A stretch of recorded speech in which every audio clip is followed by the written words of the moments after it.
Hello दोस्तों, आप सभी का मिशन मसूरी के इस प्लेटफॉर्म पर बहुत बहुत स्वागत है। जैसा कि जानते हैं कि प्री और मेंस में मैपिंग एक मोस्ट इम्पॉर्टेंट फैक्टर होता है। मेंस में हम इसको यूज करते हैं आंसर शो करने में, इसलिए हमें लोकेशन ज़रूर पता होनी चाहिए ताकि जब हम मेंस लिखे आंसर लिखे तो उसमें काम आए। इसके अलावा इसका यूज प्री में बहुत इम्पोर्टेंट। प्री में लगभग 5 से 7 क्वेश्चन, ज्योग्राफी के 90% क्वेश्चन जो प्री में आते हैं वो यहीं से आते हैं। और पीसीएस या अदर आप कोई भी एग्जाम देना चाहोगे उसमें जितने भी आपके ज्योग्राफी क्वेश्चन है वो सब यहीं से आएंगे। तो इसका थोड़ा महत्व समझो, महत्व क्या है। अगर से मैथ की बात करें तो पहली बात तो प्री में बहुत इंपॉर्टेंट है। अगर आप देखेंगे तो प्री में बहुत इंपॉर्टेंट है, क्योंकि प्री में लगभग 4 से 5 क्वेश्चन आपको हर एग्जाम में लगभग हर एग्जाम में मिलेंगे, चाहे कोई भी आप एग्जाम दो उसमें। और अगला महत्व है मैप का। अगला महत्व क्या है मैपिंग का। मेंस में महत्व है कि मेंस में आपको कोई लोकेशन दिखानी है, कैसे मेंस में किसी भी आंसर को आपको दिखाना है। जैसे इस बार आया था कि किस प्रकार से विश्व के महाद्वीप उस क्षेत्रीय जलवायु को प्रभावित करते हैं। विश्व के पर्वत किस प्रकार विश्व के विभिन्न इलाकों में जो माउंटेन है, जो रेंज है, हिल है, वो किस तरीके से वहाँ की लोकल क्लाइमेट को चेंज करते हैं, प्रभावित करते हैं। तो आपको पता होना चाहिए कि लोकेशन कहाँ है, पहली बात तो। दूसरी बात, जब हम क्लाइमेट पढ़ेंगे तो आपकी समझ में आ जाएगा कि किस तरीके से प्रभावित करते हैं। लेकिन फर्स्ट टाइम आपको लोकेशन ही पता नहीं होंगी तो आप कैसे उसका आंसर लिख पाओगे। इसलिए उस लोकेशन के लिए बहुत इंपॉर्टेंट पार्ट होते हैं। इसके अलावा आपको दुनिया में घटित होने वाली इंसिडेंट, मान लो यूक्रेन, अब यूक्रेन में आज इंसिडेंट घटित हो रही, तो आपके मन में तुरंत जाना चाहिए कि यूक्रेन की लोकेशन क्या है, यूक्रेन है कहाँ आखिर, यूक्रेन के पड़ोसी कौन है, रूस की सीमा किस तरीके से यूक्रेन में लगती है, क्या रूस की सीमा यूक्रेन से पूर्व से लगती है, पश्चिम से लगती है, उत्तर से लगती है, दक्षिण से लगती है, ठीक है ना। ये सारी चीज़ें आपको पता होनी चाहिए। मतलब क्योंकि जब आप मैप जानोगे, हर देश की लोकेशन, हर देश की स्थिति जानोगे, तभी आपको पता लग पाएगा कि कौन सा देश कहाँ पर है। और तभी आप कई चीज़ों में, आप कोई भी आपकी हिस्ट्री की लोकेशन है, पॉलिटी की लोकेशन है, ज्योग्राफी में आप पढ़ रहे हो, कहीं भी पढ़ रहे हो, तो आपके मन में लोकेशन बहुत इंपॉर्टेंट हो जाएगी। आपके मन में मैप अगर अच्छे से सेट हो गया तो आप दुनिया के किसी भी क्षेत्र में होने वाली घटना को तुरंत मैप में सेटेलाइट कर लोगे और उसके बाद आसानी से उसको किसी भी क्वेश्चन में आसानी से पुट कर सकते हो। इसलिए मैपिंग का ज्ञान होना बहुत ही जरूरी है, ठीक है। और मैपिंग का ज्ञान किस तरीके से करना है हमें, एक तो हमें लोकेशन देखनी है कि वो लोकेशन है कहाँ, ठीक है ना। और दूसरी बात देखो, ध्यान रखना, लोकेशन तो पता लगना। तीसरी बात, जो क्वेश्चन आते हैं वो नॉर्मली या तो बॉर्डर पूछेंगे आपसे, या कोई नदी है उसकी लोकेशन पूछेंगे, या नदी कहाँ से ओरिजिनेट होती है ना, कहाँ से ओरिजिनेट होती है और कहाँ पर गिरती है ना। फिर कोई हिल रेंज, पर्वत श्रृंखलाएं कहाँ पर है, कोई लेक, झील कहाँ पर है। इतना ही नहीं, आपसे पूछ सकता है कि बॉर्डर बाउंड्री ऑफ किसी देश की बाउंड्री, ठीक है ना। ये इस तरीके के क्वेश्चन आपसे नॉर्मली पूछे जाते हैं, ठीक है ना। आपको ये क्वेश्चन आना बहुत ही जरूरी है। जैसे अब हम आगे बढ़ते हैं इसमें, अगर हम आगे बढ़े तो इसमें एक सबसे पहले आपको पता है, अगर बेसिक आप इंफॉर्मेशन ले तो ये बात तो आपको पता है कि दुनिया में अगर देखें, हम पूरे विश्व के लेवल पर देखें तो विश्व में 7 महाद्वीप है और 5 महासागर, ठीक है। 7 महाद्वीप और 5 महासागर विश्व में है। और महाद्वीप तो आप जानते हो, पहला एशिया हो गया, दूसरा अफ्रीका, तीसरा यूरोप, चौथा नॉर्थ अमेरिका, 5वां साउथ अमेरिका, 6ठा ऑस्ट्रेलिया, 7वां अंटार्कटिका। अंटार्कटिका एक ऐसा महाद्वीप जहाँ कोई नहीं रहता, ठीक है ना। ये 7 तो महाद्वीप है और 5 महासागर है। सबसे बड़ा महासागर आपको पता है, प्रशांत महासागर, हिंद महासागर, अटलांटिक महासागर, आर्कटिक महासागर और अंटार्कटिक महासागर। अंटार्कटिक एक महाद्वीप भी है, महासागर भी है। तो 5 महासागर है, ठीक है ना। इन पे पूरी दुनिया बनी हुई है और ये इनके आधार पर इनकी लोकेशन भी है। तो 7 महाद्वीप है। इनमें सबसे पहले हम एशिया महाद्वीप की मैपिंग देखेंगे, है ना। और एशिया महाद्वीप से हम आगे बढ़ेंगे इसमें। तो सबसे पहले आपको जो ये लोकेशन दिख रही है एशिया महाद्वीप की है। एशिया महाद्वीप की अगर हम लोकेशन देखें, नॉर्मली आपसे पूछ लिया जाता है कि एशिया महाद्वीप के उत्तर में क्या है, दक्षिण में क्या है, पूर्व में क्या है, पश्चिम में क्या है। तो बेसिक इतना तो पता होना चाहिए कि एशिया महाद्वीप है एक तो इसकी सीमा यूरोप से लगती है, ठीक है ना, इससे लगती है यूरोप से, ये यूरोप है पूरा, आपको दिख रहा होगा ये यूरोप, ठीक है। दूसरी बात अगर मैं करूँ एशिया महाद्वीप की, एशिया महाद्वीप की दूसरी सीमा लगती है अफ्रीका से, ये अफ्रीका है। तीसरी लगती है इसकी इंडियन ओशन से, है ना। चौथी लगती है इसकी प्रशांत महासागर से। पांचवी लगती है इसकी अमेरिका से, अलास्का से। और छठी नॉर्थ में इसकी जो सीमा लगती है ये इसकी आर्कटिक पैसिफिक से लगती है, सॉरी आर्कटिक महासागर से लगती है। तो सबसे पहले आप जब भी किसी चीज़ के बारे में पढ़ो तो उसकी लोकेशन जरूर पढ़ो, ठीक है ना। अब इसमें सबसे पहले देखें तो यूरोप से एशिया अलग करने वाली एक पर्वत श्रृंखला है यूराल पर्वत। यूराल पर्वत है ये यूरोप को एशिया से अलग करता है।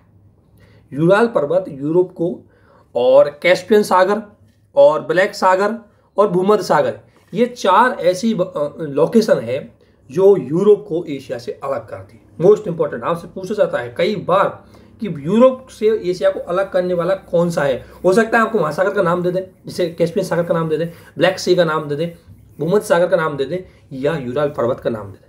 तो यूराल पर्वत, अब आपके मन में तुरंत आना चाहिए यूराल पर्वत कहाँ है। यूराल पर्वत मुख्य रूप से रूस में आता है, ये क्योंकि ध्यान रखना रूस यहाँ तक आ रहा है इधर, ठीक है ना। तो रूस यूरोप में आ रहा है, रूस आ रहा है, रूस का जो पश्चिमी भाग है वो यूरोप में आता है और पूर्वी भाग है रूस का वो एशिया में। और जो एशिया वाला रूस है ये ज़्यादा दमदार नहीं है, ये इसमें पर्वत हैं, इसमें आपने देखा होगा इसमें साइबेरियन पठार है जहाँ पर मतलब कोई यूजुअल लैंड नहीं है, काम की भूमि नहीं है, या तो पर्वत है, पठार है, या हम कह सकते हैं बर्फ जमी हुई है। तो यहाँ पर पब्लिक कम है। रूस के इस एशिया वाले भाग में जनसंख्या कम होती है, ये केवल संसाधनों के लिए इंपॉर्टेंट है, बाकी रूस के लिए और दृष्टि से इंपॉर्टेंट नहीं है। रूस के जितने भी सारे शहर हैं, जितनी भी रूस की जनसंख्या का 90% हिस्सा है वो पूर्वी रूस में, पश्चिमी रूस में बसा हुआ है, ठीक है। इसलिए पश्चिमी रूस की वजह से रूस की सीमा, जो पश्चिमी रूस है वो यूरोप में आता है। इसलिए रूस में आपने देखा होगा कि रूस की जो कल्चर है वो वेस्टर्न कल्चर की तरह होती है, ठीक है ना। और रूस अपने आप को वेस्टर्न कल्चर के साथ ही जोड़ के रखा हुआ है हमेशा, हालांकि है एशिया में, लेकिन रूस अपने आप को यूरोप का ही हिस्सा मान के चला। तो सबसे पहले आपको बताना चाहिए कि यूराल पर्वत अलग करता है यूरोप को, कैस्पियन सागर है ये अलग करता है, भूमध्य ब्लैक सी है ये अलग करता है, और भूमध्य सागर। तो यूरोप से अलग करने वाले चार चीज़ें, एक इंपॉर्टेंट ये नॉर्थ में अगर देखें एशिया के नॉर्थ में, तो एशिया के नॉर्थ में है साइबेरियन आइलैंड मतलब आर्कटिक महासागर। क्या है? आर्कटिक महासागर, ठीक है ना। तो आर्कटिक महासागर, ठीक है। और एशिया को यानी कि रूस को, रूस का ये भाग है, और इधर है अगर आपने देखा होगा इधर तो यहाँ अलास्का है। अलास्का 1867 में रूस के द्वारा अमेरिका को बेच दिया गया, ठीक है ना। और बोलते हैं कि दुनिया की सबसे बड़ी गलती माना गया इसे, क्योंकि रूस के द्वारा जब अमेरिका का विभाग बेचा गया था, हालांकि जोग्राफिकल लोकेशन इसकी अमेरिका के पास पड़ती है, इसलिए रूस ने उस टाइम इसको बेच दिया, क्योंकि तब तक रूस ने इस पर रिसर्च नहीं किया, यहाँ पर रिसर्च अनुसंधान नहीं किया, इसलिए कुछ फाइंड आउट नहीं कर पाया। लेकिन बाद में अमेरिका ने रिसर्च और अनुसंधान करके अलास्का में बड़े बड़े तेल के भंडार और नेचुरल गैस के भंडार मिले, और आज रूस इस बात को लेकर के पछताता है। लेकिन अलास्का किसका हिस्सा है? अलास्का अमेरिका का एक राज्य है, ठीक है ना। तो अलास्का और रशिया के इस क्षेत्र को अलग करने के लिए बेरिंग जल संधि है। कौन सी जल संधि है? बेरिंग जल संधि। तो बेरिंग जल संधि के बारे में अगर आपसे पूछा जाए तो इसके बारे में 3 इंफॉर्मेशन आपको पता होनी चाहिए कि बेरिंग जल संधि एक तो रूस को अमेरिका से अलग करती है। कई बार आप कंफ्यूज हो जाएंगे, यार अमेरिका की सीमा कैसे लगती है रूस के साथ? ध्यान रखना, रूस के साथ अमेरिका की सीमा लगती है, ठीक है ना। तो रूस को अमेरिका से अलग करती है, ठीक है ना, number first. Number second, Asia को अफ्रीका, एशिया है उस एशिया को दक्षिण एशिया को उत्तरी अमेरिका से अलग करती है। नंबर थर्ड की अगर मैं बात करूं तो हम कह सकते हैं कि ये इधर क्या हो गया, इधर ये अपने इसको ये देखो, ये चीज़ समझ में, इधर देखो, ये नॉर्थ में हो गया कौन सा? आर्कटिक महासागर, और दक्षिण में हो गया प्रशांत महासागर। ये तो है आर्कटिक महासागर, ये है प्रशांत महासागर। तो आर्कटिक महासागर और प्रशांत महासागर को अलग करने वाली जल संधि का नाम भी बेरिंग जल संधि। ये इंफॉर्मेशन आपको पता होनी चाहिए, ठीक है। तो नॉर्थ में समझ में आ गई, उत्तरी पूर्वी क्षेत्र है ये बेरिंग जल संधि वाला समझ में आ गया। इसके बाद ये जो एरिया है, ये जो एरिया दिख रहा है आपको, ये है प्रशांत महासागर। प्रशांत महासागर, और प्रशांत महासागर के 2 भाग होते हैं, आपको पता है। ये है पश्चिमी प्रशांत महासागर, और इधर वाला है पूर्वी प्रशांत महासागर, ठीक है। ये पश्चिमी प्रशांत महासागर, ठीक है ना। और इसके बाद ध्यान रखना प्रशांत महासागर नीचे तक फैला हुआ है, लेकिन ये जो 0 डिग्री भूमध्य रेखा से ऊपर वाले प्रशांत महासागर को नॉर्थ प्रशांत महासागर बोलते हैं, और भूमध्य रेखा से नीचे वाले प्रशांत महासागर को साउथ पैसिफिक ओशन बोलते हैं। ठीक है ना। और इसी प्रकार यहाँ 180 जाती है, आपको पता है 180 पूर्वी देशांतर रेखा, तो 180 के इधर जाने वाले को बोलते हैं पश्चिमी, और 180 के इधर जाने वाले को पूर्वी प्रशांत महासागर बोला जाता है। ठीक है ना। इसके बाद अगर हम आगे बढ़े, ये ठीक है। अब ये दक्षिण में हो गया इंडियन ओशन। दक्षिण में क्या हो गया? हिंद महासागर। दक्षिण में अगर एशिया की सीमा लगती है इंडियन ओशन के साथ लगती है। ठीक है। इसके अलावा ये अफ्रीका से अलग करता है इसको रेड सी। रेड सी है, ये गल्फ ऑफ अडेन है, ये अफ्रीका को एशिया से अलग करते हैं। ठीक है। ये रेड सी जा रहा है, हम देखेंगे एक एक सी को लोकेशन देखेंगे। ये रेड सी है और ये अफ्रीका है, इसको अलग करने वाली जो लोकेशन है उसका नाम है रेड सी, जो एशिया को अफ्रीका से अलग करता है। ये अफ्रीका की एशिया की बाउंड्री देखी कि नॉर्थ में क्या है, साउथ में क्या है, और ईस्ट में क्या है, वेस्ट में क्या है। इतना आपको बेसिकली पता होना चाहिए। इसके बाद मैं बेसिकली आपको देशों के बारे में बताता हूँ, एशिया के देशों के बारे में। तो देखो एशिया में पहली बात आपको ये भी पता लग जाए कौन कौन सा देश है। ठीक है ना। तो एशिया में अगर एक बात करते हैं, भारत है। ठीक है ना। भारत के अगर एशिया में लोकेशन देखें, भारत दक्षिण एशिया में आता है। ठीक है ना। ठीक है ना। ये भारत है, ये दक्षिण एशिया में आता है। ठीक है ना। ये भारत हो गया। भारत के पास बगल में पाकिस्तान हो गया, पाकिस्तान के बगल में हो गया अफगानिस्तान। ठीक है ना। और अफगानिस्तान के अगर हम और इधर जाएंगे पश्चिम की तरफ, तो ये हो गया ईरान। ठीक है ना। ये ईरान हो गया। और मध्य एशिया के जो 5 देश हैं, इनकी लोकेशन जरूर ध्यान रखना। मध्य एशिया के 5 देश हैं, इनमें एक है तुर्कमेनिस्तान, जिसकी सीमा, तुर्कमेनिस्तान की सीमा। एक चीज ध्यान रखना, जब आपको सारे देशों की लोकेशन पता होनी चाहिए, लेकिन जो करंट में चल रहा है ना, उसके पड़ोसियों की लोकेशन जरूर याद रखना। जो भी करंट में चलता है उसकी पड़ोसियों की लोकेशन जरूर याद रखना, उसी से क्वेश्चन कई बार आपसे पिकअप किए जाते हैं। ठीक है। तो देखो नॉर्मली कोशिश करना किस देश की सीमा किससे लगती है, एटलीस्ट एज ए नॉलेज के लिए भी आपको पता होना चाहिए कि किस देश की सीमा किससे लगती है। अगर पाकिस्तान की सीमा की हम बात करें तो अफगानिस्तान की लगेगी। पाकिस्तान की सीमा की अगर मैं बात करूँ भारत से लगेगी। और पाकिस्तान की सीमा की अगर हम बात करें तो अगर पाकिस्तान का ये क्षेत्र पीओके, अगर पाकिस्तान का क्षेत्र हालांकि है नहीं, इसलिए पीओके की सीमा को चाइना के साथ नहीं माना जा रहा, लेकिन पीओके की जो सीमा है, जो भारत का आज पीओके के पास, जो पाकिस्तान के पास वाला क्षेत्र है, ये जो सीमा है ये कैसे लगती है? चाइना से। लेकिन चाइना की सीमा पाकिस्तान से नहीं लगती। पाकिस्तान और चाइना में जो रास्ता जा रहा है वो पीओके से होकर ही जा सकता है। ठीक है। तो आपको पता है जो ओवर प्रोजेक्ट है वो यहीं होकर जा रहा है, पीओके क्षेत्र से होकर। ठीक है। पाकिस्तान लोकेशन आपको पता होगी। इधर अगर हम देखें तो ये हो गया तुर्कमेनिस्तान। तुर्कमेनिस्तान के ऊपर आ गया उज्बेकिस्तान। उज्बेकिस्तान के ऊपर अगर ये देखेंगे आप, ये कजाकिस्तान हो गया। तो आपको मतलब नाम से पता होना चाहिए यार ये कहाँ पर है। तुरंत आपको पता होना चाहिए कि कजाकिस्तान है वो रूस का पड़ोसी है। ठीक है। कजाकिस्तान है वो क्या है? रूस का पड़ोसी है। इसके अलावा अभी मैं सिर्फ आपको पॉलिटिकल लोकेशन बता रहा हूँ। ठीक है ना। इसके बाद इसमें इतनी चीज़ें हैं वो भी देखेंगे। इसके बाद अगर देखें तो मंगोलिया, चीन के ऊपर हो गया मंगोलिया, चीन और रूस के बीच में। और ये जो पूरा एरिया दिख रहा है, ये आपको ये जा रहा है, ये जा रहा है चीन का। देखो ये चीन है, चीन बहुत बड़ा है, देखो चीन है ये पूरा चीन है, ये चीन है पूरा। और इसके बाद ये आ गया, आपको दिख रहा है ये भूटान, और सॉरी ये भूटान हो गया, और ये नेपाल हो गया। और नेपाल हो गया। और भारत के पूर्व में, दक्षिण पूर्व में जाएंगे, दक्षिण पूर्व में पहले पड़ेगा म्यांमार। ठीक है ना। म्यांमार के जस्ट बगल में और पूर्व की तरफ जाएंगे दक्षिण पूर्व में तो थाईलैंड है। थाईलैंड के ऊपर अगर आगे जाएंगे हम तो लाओस। ठीक है ना। लाओस से आगे जाएंगे तो वियतनाम, और वियतनाम के आगे जाएंगे कंबोडिया। देखो ध्यान रखना, इसमें आपको लोकेशन में क्या ध्यान रखना है, अभी आगे भी देखेंगे हम कि किसकी सीमा किससे लगती है। तो एक इंपॉर्टेंट फैक्ट तो यह है कि दक्षिणी पूर्वी एशिया का एकमात्र देश ऐसा है लाओस, जिसकी सीमा समुद्र से नहीं लगती, जिसकी वाटर बाउंड्री नहीं है। लाओस क्या है? लैंड लॉक कंट्री है। लाओस क्या है? लैंड लॉक कंट्री है। ये ध्यान रखना। सारे जो आसियान का जो देश है, आपको पता है आसियान में 10 देश है। आसियान के 10 देशों को मैं अगर गिना दूँ आपको एक बार, ये देखो आसियान में 10 देश आते हैं। पहले पे हो गया म्यांमार। ठीक है। दूसरा पे हो गया लाओस कर ले। तीसरा पे हो गया थाईलैंड, थाईलैंड इसका ही देश है। चौथा पे हो गया मलेशिया। पांचवा पे हो गया इंडोनेशिया। और छठा पे हो गया ब्रुनेई। ठीक है ना। सातवां पे हो गया वियतनाम। और आठवां पे हो गया सिंगापुर। और नौवां पे हो गया कौन सा, ये हो गया फिलीपींस। नौवां फिलीपींस और 10वां पे हो गया कंबोडिया। ये 10 देश है आसियान के, इनकी लोकेशन आपको पता होनी चाहिए।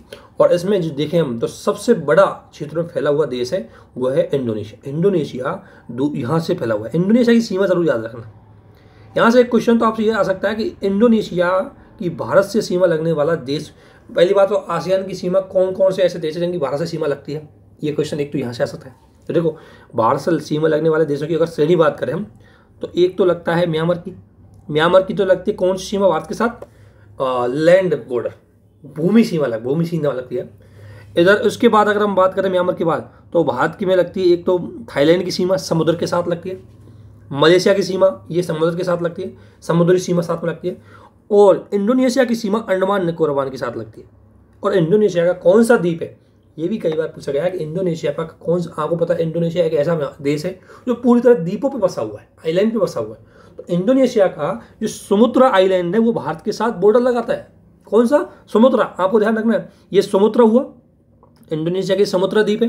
फिर इंडोनेशिया का इसके पूर्व की तरफ जाएंगे तो ये कौन सा हो गया, ये जावा द्वीप है। फिर जावा से और आगे जाएंगे तो तिमोर आ जाएगा, ठीक है ना। इसलिए ये हो गया कौन सा, इंडोनेशिया, कौन सा, इंडोनेशिया का, ठीक है ना।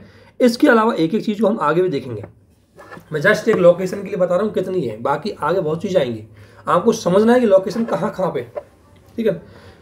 इसके अलावा एक आइलैंड है, ये ब्रूनेई आइलैंड बोलते हैं इसको। इस आइलैंड, ये एक ऐसा आइलैंड है जो 3 देशों के साथ बटा हुआ है।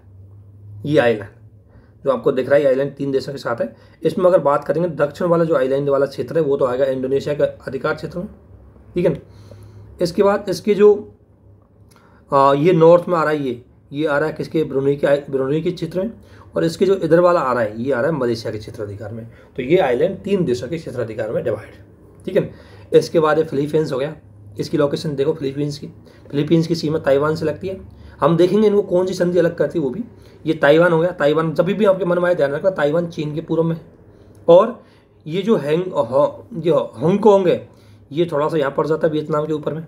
और ये वियतनाम भारत के लिए बहुत ही इंपॉर्टेंट है, वियतनाम देखो, ये वियतनाम है, यहाँ तक ये वियतनाम दिख रहा होगा। और वियतनाम है, इसकी चाइना के साथ खूब दुश्मनी है क्योंकि पड़ोसी भी है और कई क्षेत्रों को लेकर के इनमें डिस्प्यूट भी है, ठीक है।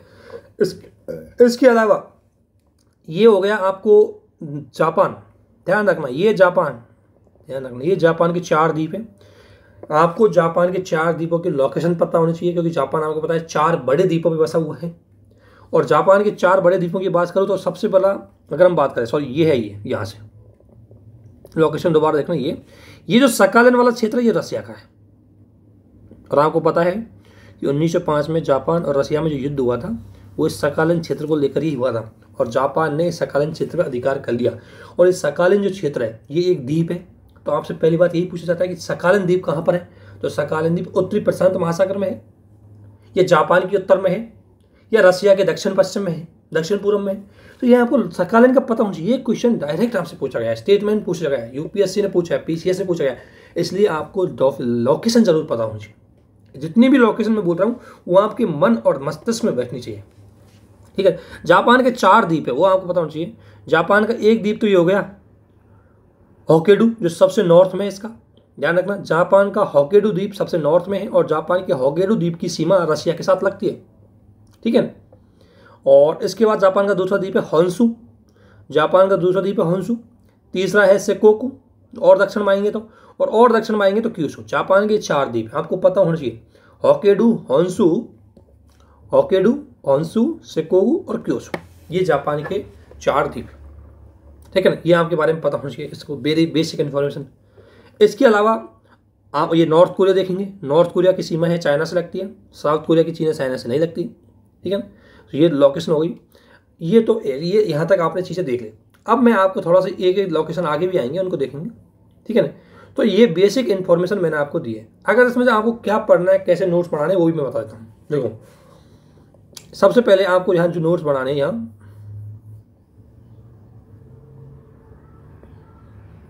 यहाँ नोट्स बनेंगे आपके, तो एक चीज़ ध्यान रखना कैसे बनाने हैं, अभी बता रहा हूँ मैं तो आप लोगों को। देख, एक तो ना आपको नोट्स बनाते चाहे ऊपर से आना है।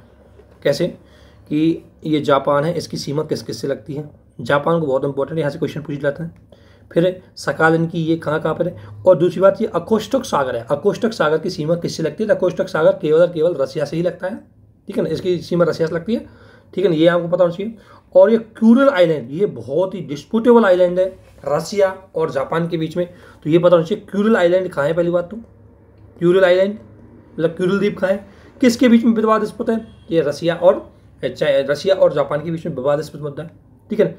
फिर रशिया की अगर लोकेशन हम देखें तो रशिया के पूर्व में पड़ता है जापान सागर, रशिया के दक्षिण में पड़ता है ईस्ट चाइना सागर, और रशिया के रशिया के पश्चिम, सॉरी गलत बोल दिया, जापान के पश्चिम में पड़ता है जापान सागर, और दक्षिण में पड़ता है दक्षिण चीन सागर, और पूर्व में पड़ता है प्रशांत महासागर, और नॉर्थ में पड़ता है अकोष्टक सागर। ये जापान से रिलेटेड आपको डेटा यहीं से कलेक्ट करना है, जापान लिखना है, उसके साथ साथ ये डेटा लिख लेना है, ठीक है। इसके बाद आपको येलो सी के बारे में पता होना चाहिए। येलो सी कहाँ पर? हालांकि सारे सी आगे भी आएंगे, ठीक है ना, लेकिन फिर भी आप देख लें येलो सी की सीमा किस किस के साथ लगती है। तो येलो सी की सीमा अगर देखेंगे तो नॉर्थ कोरिया, साउथ कोरिया और चाइना, इसके साथ येलो सी की सीमा लगती है। ताइवान कहाँ पर है? तो ताइवान देख लो, चाइना के अलग एक आइलैंड है। और इसके बाद ताइवान और फिलीपींस के बीच में कौन सी जल संधि है? तो एक है लुजान जल संधि। तो लुजान जल संधि के बारे में इंफॉर्मेशन जरूर लिख लेना, ये बहुत इंपॉर्टेंट है। लुजान जल संधि क्यों इंपॉर्टेंट है? क्योंकि लुजान जल संधि एक तो ताइवान प्लस फिलीपींस को जोड़ती है, एक तो इंपॉर्टेंट है, और दूसरी बात ये दक्षिणी चीन सागर है, इसको प्रशांत महासागर से, या दक्षिणी चीन सागर है, इसको फिलीपींस महासागर से जोड़ती है। ध्यान रखना, प्रशांत महासागर के अंतर्गत छोटे छोटे सागर है, और उनमें से फिलीपींस सागर है ये। तो साउथ चाइना सी और फिलीपींस सी को जोड़ने वाली जल संधि का नाम क्या है? लुजान जल संधि, या वो पता, या प्रशांत महासागर और साउथ चाइना सी को जोड़ने वाली जल संधि कौन सी थी भी आपको पता होना चाहिए, ठीक है। इसके अलावा ये जो देश है इनकी लोकेशन आपको पता होनी चाहिए आसियान देशों की, ठीक है ना। कई बार भारत से ये पूछा जाता है कि भारत से पूर्व की ओर पश्चिम की ओर जाते हुए या पश्चिम से पूर्व की ओर जाते हुए कौन सा आसियान के देश पड़ेंगे, किस तरह की उसकी बाउंड्री है। तो उसकी लोकेशन आपके मन होनी चाहिए कि पहले म्यांमार पड़ेगा, म्यांमार से थोड़ा आगे जाएंगे तो कुछ थाईलैंड का हिस्सा आएगा, फिर थाईलैंड के उत्तर में जाएंगे थोड़ा सा तो लाओस आ जाएगा, फिर लाओस से अलग थोड़ा सा आगे जाएंगे वियतनाम आ जाएगा, फिर चाइना सी आएगा ये, फिर सिंगापुर खाएं, सिंगापुर यहाँ पर एक बिंदु पर ही है, ठीक है, सिंगापुर ही हो गया, ठीक है ना। ये तीन देशों के बीच में ये विवाद, ये बटा हुआ है, ये आइलैंड है, ठीक है ना। फिर जावा सागर खाएं, तो जावा जो द्वीप है इंडोनेशिया का, उसके उत्तर में जावा सागर है। फिर इधर समुद्र द्वीप हो गया। इतनी लोकेशन आपको दक्षिणी पूर्वी, क्वेश्चन एक तो यहाँ से आते हैं इस लोकेशन से, इसलिए मैं इसको ध्यान दे रहा हूँ आपको, ठीक है। इसके अलावा चाइना के बहुत सारे देश पड़ोसी लगते हैं, ठीक है ना। तो जो चाइना के पड़ोसी देश हैं उनकी सीमा जरूर याद रखना, चाइना के साथ बहुत देश पड़ोसी लगते हैं। अगर हम देखें एक एक को, एक हो गया इंडिया इसका पड़ोसी, ठीक है ना, दूसरा हो गया भूटान इसका पड़ोसी, तीसरा नेपाल, चौथा अगर बात करें तो भारत, ये इधर हो गया इसका, हम बात करें तो इसका अफगानिस्तान, एक बार लोकेशन देखना, अफगानिस्तान आ रहा नहीं आ रहा। इसके बाद हो गया ताजिकिस्तान, फिर हो गया किर्गिस्तान, फिर हो गया चाइना का पड़ोसिस्तान कजाकिस्तान, फिर चाइना का पड़ोस हो गया रसिया और मंगोलिया के बाद नॉर्थ कोरिया, साउथ कोरिया, और जापान की सीमा तो नहीं लगती लेकिन जापान की बॉर्डर बाउंड्री इसके साथ लगती है। जापान के बाद ताइवान के बाद हो गया वियतनाम, ठीक है ना, वियतनाम के बाद लाओस, और लाओस के बाद अगर ध्यान रखना, लाओस के बाद ध्यान रखना थाईलैंड की सीमा चाइना के साथ नहीं लगती, कंफ्यूज मत होना, म्यांमार। इतने देशों की सीमा चाइना के साथ लगती है, लगभग 13 देश होंगे, 13 से 14 देश। तो चाइना के साथ बहुत देशों की सीमा लगती है, और चाइना के साथ बहुत देशों की सीमा लगने के बाद चाइना का बहुत देशों के साथ विवाद भी है सीमा को लेकर के, ठीक है ना। इतनी लोकेशन आपको पता लग चुकी होंगी इस मैप के थ्रू। एक लोकेशन आपको पश्चिमी एशिया और मध्य एशिया के बारे में जरूर पता होना चाहिए। अगर हम मध्य एशिया की बात करें, मध्य एशिया में सारे स्थान वाले जो 5 देश हैं इनको मध्य एशियाई देश बोलते हैं। Kazakhstan, Uzbekistan, Turkmenistan, Tajikistan, Kyrgyzstan. एक तो ये चीज ध्यान रखना, सारे देशों की जहां तक संभव हो कैपिटल जरूर याद होनी चाहिए। कैपिटल तो आपको सारे देशों की याद होनी चाहिए, मतलब जरूर जहां भी आप नोट डाउन करें इसकी कैपिटल जरूर नोट डाउन कर लेना, ठीक है। तो कैपिटल आपको कम से कम पता होना चाहिए, और कम से कम किसी की नहीं हो तो मध्य एशियाई देशों की कैपिटल जरूर पता होना चाहिए। इनको लेकर क्वेश्चन कई बार पूछे जाते हैं मध्य एशियाई देशों को, क्योंकि यहाँ की जो कैपिटल है उनका भारत से बहुत पुराना रिश्ता रहा है। ताशकंद समझौता, तो ताशकंद समझौता, अगर हम ताशकंद की बात करेंगे तो ताशकंद शायद उज्बेकिस्तान की राजधानी है, ठीक है। तो ताशकंद समझौता, ये इसलिए इनकी लोकेशन जरूर जाना है। इसके बाद आपको अरब प्रायद्वीप के बारे में देखना है। अरब प्रायद्वीप में देखो बहुत देश आते हैं। अरब प्रायद्वीप की अगर मैं बात करूं तो अरब प्रायद्वीप में अगर देखें हम, ये जो वाला एरिया है, ये वाला एरिया है इधर, ये पूरा अरब प्रायद्वीप में आता था। ये मिस्र है, ये भी अरब प्रायद्वीप का भाग है, आपको पता हो तो, ठीक है ना। और ये बाकी ये देश है, ये अरब के, यमन, ओमान, सऊदी अरब, ये भी अरब प्रायद्वीप में आते हैं। इनकी लोकेशन है और भी आगे हम देखेंगे। तो आपको थोड़ा थोड़ा पता होना चाहिए कि कौन सी चीज़ें कहाँ पर है। है ना। अब मेरा कहने वाला, जब भी आगे ये एशिया है, ठीक है ना पूरा, अब ये एशिया हम बोले तो ये हो गया मध्य एशिया वाला पार्ट, ये होगा ध्यान रखना, इनको मध्य पूर्व एशिया भी बोलते हैं, मध्य पूर्व बोलते हैं, मध्य पूर्व के देश, मध्य पूर्व, आपने सुना होगा मध्य पूर्व के देश, मिडल ईस्ट। अब इसका रीजन क्या है, इसका रीजन क्या है, ये मिडल ईस्ट पूरे ग्लोबल लेवल पर इनको बोला जाता है। क्यों बोला जाता है, क्योंकि ये ईस्ट में आते हैं। पहली बात, अपन आपको पता है भारत ईस्ट, एशिया की लोकेशन ईस्ट है। ईस्ट का मतलब किस आधार पर, देशांतर स्थिति के आधार पर। तो आपको पता है हम जो 0 डिग्री देशांतर उसके ईस्ट में आते हैं, ठीक है ना। और इधर वाले जो जाते हैं उनको वेस्ट। तो जो हम यूरोप अमेरिका के देश है इनको वेस्ट क्यों बोलते हैं, क्योंकि वेस्ट में आते हैं, और हम ईस्ट में आते हैं इसलिए हम ईस्ट बोलते हैं, ठीक है ना। तो ये जो ईस्ट के भाग है, लेकिन ईस्ट में ये मध्य वाला भाग है, ध्यान देखना, ईस्ट में लगभग इनको मध्य वाला देश बोला जाता है। तो मध्य पूर्व के देश है वो, ये अरब कंट्री है, इनको मध्य पूर्व का देश भी बोला जाता है, ठीक है। और एशिया की दृष्टि से पश्चिमी एशिया है, ध्यान रखना। एशिया में तो कौन सा भाग है, पश्चिमी एशिया है। तो पश्चिमी एशिया जब भी नाम है तो इन्हीं का नाम याद रखना। तो पश्चिमी एशिया के देश, ये एक आपको एशिया के बारे में बेसिक, उसकी लोकेशन, उसके देशों की बेसिक चीजें आपको पता लग चुकी है, ठीक है ना। इसके बाद आगे बढ़ते हैं थोड़ा सा। तो एशिया आपको पता है कि 5 भागों में बटा हुआ है एशिया को। एक तो उत्तरी निम्न भूमि, देखो एशिया की उत्तरी निम्न भूमि, ये उत्तरी निम्न भूमि होगी, ये बहुत निम्न भूमि है। यहाँ पर मुख्य रूप से मैदानी भाग है, लेकिन सारे एरिया में बर्फ जमी हुई है, ठीक है ना। एक तो ये हो गई। दूसरा दक्षिणी पठार क्षेत्र, तो एशिया का जो ये भाग है पूरा पठारी क्षेत्र, आपको पता है पर्वत भी है यहाँ पर। इसके अलावा तिब्बत का पठार दुनिया का सबसे बड़ा पठार है, ये पढ़ेंगे इनके। एशिया का तीसरा भाग इन्होंने किया है केंद्रीय पर्वत। तो ये केंद्रीय पर्वत है, ये देखो ये पर्वतीय क्षेत्र केंद्रीय पर्वत, ये पूरी एशिया का केंद्रीय भाग है, पूरा पर्वतीय पर्वत है इसमें। यह आपको इतना पता होना चाहिए कि कौन सा पर्वत कहाँ पर है, ठीक है ना। तो एशिया का पर्वतीय पठार हो गया। फिर एशिया का एक भाग मरुस्थल, तो आपको पता है ये मरुस्थल वाला क्षेत्र है, वो देखेंगे एशिया का मरुस्थल हो गया। एक मरुस्थल की लोकेशन आपको पता होनी चाहिए।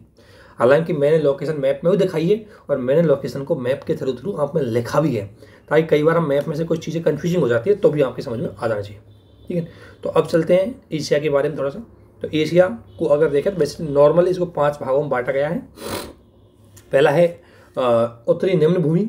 तो ये उत्तरी निम्न भूमि की लोकेशन अगर देखें तो पश्चिम में यूराल पर्वत और पूर्व में लीनर रिवर, ध्यान रखना। अब जाओ मैप पे, पश्चिम में यूराल पर्वत, ये एरिया पश्चिम में ये हो गया यूराल पर्वत, ठीक है। और पूर्व में लीना नदी, ये हो गई, ये लीना नदी है, रशिया में बहती है। लीना नदी रशिया में बहती है, और जाती कहाँ पर है ये उसमें गिरती है। लीना नदी अगर बात करें हम, तो लीना नदी जाकर के गिरती है इधर नॉर्थ सागर में, ठीक है ना। यहाँ एक सागर है जिसका नाम है लेप्ते सागर, कुछ ऐसा है। तो आपको पता होना चाहिए ये पूरा जो एरिया है, इस एरिया को बोलते हैं सेंट्रल डाउनलैंड, निम्न भूमि, ध्यान रखना। ये भाग बिल्कुल पता आ गया होगा ना आपको समझ में, कहाँ से कहाँ तक है। पश्चिम में यूराल पर्वत, इधर पूर्व में लीना नदी तक फैला हुआ है। इसे साइबेरिया मैदान के नाम से जानते हैं। तो आपको पता होना चाहिए पूरा साइबेरिया मैदान है ना। और लिखा हुआ है ये पश्चिमी साइबेरिया मैदान, ये सेंट्रल साइबेरिया मैदान, और ये पूर्वी साइबेरिया मैदान, ठीक है ना। तो साइबेरिया मैदान की लोकेशन आपको पता होना चाहिए, पूरा रसिया के क्षेत्र में ही आता है, ठीक है ना। इसके अलावा बेकाल झील भी यहीं पर है। अब आपको पता चाहिए बेकाल झील कहाँ पर है, तो बेकाल झील रसिया में है, और किस में है, साइबेरिया क्षेत्र में है। अब खाएं हम इसकी लोकेशन को ढूंढते हुए आगे बढ़ते हैं। तो देखो ये रही लैंड बेकाल, लेक बेकाल। तो देखो लेक बेकाल ये रही, और लेक बेकाल है, ये रसिया में ही आते, ध्यान रखना। तो रसिया में ये 3 इंफॉर्मेशन आपको बहुत कुछ नॉलेज दे देंगी कि बेकाल झील को लेकर के क्वेश्चन आता है तो आपके मन में तुरंत आ जाएगा कहाँ पर है, साइबेरिया के भाग में है, सेंट्रल साइबेरिया में आती है, रसिया में आती है, ठीक है ना। और बेकाल झील यहीं पर, और विश्व की सबसे गहरी झील, ध्यान रखना, दुनिया की सबसे डीपेस्ट लेक बेकाल झील है, बहुत गहरी है। और पृथ्वी के जितने भी जल है, शुद्ध जल आपको पता है पृथ्वी पर लगभग 1.97% है, कुछ बहुत कम परसेंटेज है, नहीं 97 तो कुछ, ये तो है अशुद्ध जल, लगभग 2 पॉइंट के समथिंग शुद्ध जल है पूरी पृथ्वी पर। तो दुनिया का सबसे जो गहरी झील हो गई, पहला फैक्ट तो ये हो गया बेकाल झील। दूसरा कहाँ पर है, ये भी आपको इंपॉर्टेंट पता होना चाहिए, क्वेश्चन एक भी हो गया। तीसरा कहाँ पर है, इसको कई आधार पर पूछ सकते हैं, ये रसिया में है, या ये साइबेरियन क्षेत्र में है, या ये उत्तरी निम्न भूमि क्षेत्र में है, तो सभी जगह आपको पता हो गया। इसके अलावा ये सबसे गहरी है, ये क्वेश्चन ऐसे आ सकता है। और इसके अलावा दुनिया के 20% शुद्ध जल का 20% ये स्टोर करके रखी हुई है। तो ये हो गया उत्तरी निम्न भूमि क्षेत्र वाला। इसके बाद आता है दक्षिणी पठारी क्षेत्र। तो यहाँ आपको जितने भी पठारी क्षेत्र देखेंगे अभी, ठीक है ना, ये पठार देख रहे हैं, आपने देखा होगा, अरे यार तो ये जो पठारी क्षेत्र आएंगे इसमें, अगर इसमें पठार आए, ये पठार है पूरे, ये मंचूरियन, ये हो गया तिब्बत का पठार, ठीक है ना, ये सारे पठारी क्षेत्र हो गए। तो इसका जो पठारी क्षेत्र है, तो पठार कितने पठार है इसमें, तो देखो अगर हम बात करें तो अगर पूर्व पश्चिम से पूर्व इनकी लोकेशन देखें, हम चल रहे वेस्ट टू ईस्ट, तो वेस्ट टू ईस्ट चलते हैं अरब का पठार कहाँ है, देखो ये अरब का पठार, अरेबियन प्लेन, ये अरब का पठार है। अरब के पठार के बाद ईरान का पठार, तो देखो ये लोकेशन, ये ईरान का पठार हो गया, ठीक है। चलो इसको मैं 2 स्लाइड में खोल लेता हूँ, 1 मिनट। इनकी लोकेशन देखो पश्चिम से पूर्व की ओर, तो देखो पश्चिम से पूर्व की अगर इनकी लोकेशन देखें तो पश्चिम में आएगा अरब का पठार, ये हो गया देखो अरब का पठार, ये पूरा अरब का पठार के क्षेत्र में जाने जाते हैं, ये अरब पठार है। ईरान का पठार, ईरान का जो क्षेत्र है ये ईरान का पठार हो गया। इसके बाद कजाकिस्तान अपलैंड, ये कजाकिस्तान की जो भूमि है ये वाली, ये ध्यान रखना, ये तो पूरा में इसके, तो ये हो गया अपलैंड का मतलब वो पठारी जैसी भूमि होती है। इसके बाद आपने देखा होगा दक्कन का पठार, ये भारत का दक्कन का पठार, ध्यान रखना पूर्व में जा रहा है ना, इधर से इधर, ये कौन सी है, वेस्ट टू ईस्ट। यूपीएससी बहुत क्वेश्चन लोकेशन के आधार पूछती है, वो आपसे ऐसे नहीं पूछेगी कि अरब का पठार कहाँ पर है, सबको पता है कि अरब का पठार कहाँ पर है, वो पूछेगी कि पूरब से पश्चिम सीक्वेंस बताओ, या पूरब से पश्चिम या पश्चिम से पूरब, किसी भी तरीके से सीक्वेंस आपसे पूछ सकती है। इसलिए आपको ध्यान रखना है पूर्व माता, पश्चिम माता, नॉर्थ माता, साउथ माता, ये लोकेशन जरूर ध्यान रखिए।